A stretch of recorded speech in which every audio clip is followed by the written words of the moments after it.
জেঠা কোৱা মাউণ্ট এভাৰেষ্টতকৈ বোলে ওখ এটা শৃংগ আছে হয় নেকি বাৰু কথাটো হয় সেই শৃংগটোৰ নাম হ'ল মোনাকিয়া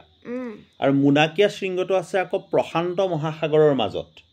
গম পাইছেনে পাইছোঁ মোনাকিয়া শৃংগটোৰ কথা এটা হ'ল কি ই পানীৰ পৰা সাগৰ পৃষ্ঠৰ পৰা ওপৰলৈ ওলাই আছে 4207 মিটাৰ ওপৰলৈ আৰু পানীৰ তলত আছে আকৌ 6000 মিটাৰ প্ৰায় মানে 6 কিলোমিটাৰ গতিকে তেনেকৈ চাবলৈ গ'লে মোনাকিয়াই পৃথিৱীৰ আটাইতকৈ ওখ শৃংগ গম পালানে কিন্তু ভূপৃষ্ঠত থকা শৃংগৰ ভিতৰত মাউণ্ট এভাৰেষ্টহে আটাইতকৈ ওখ শৃংগ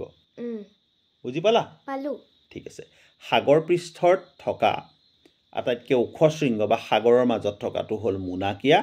আৰু ভূপৃষ্ঠত থকা আটাইতকৈ ওখ শৃংগটো হ'ল mount Everest Thank you very much. Please stay connected, keep watching our videos and don't forget to share and comment.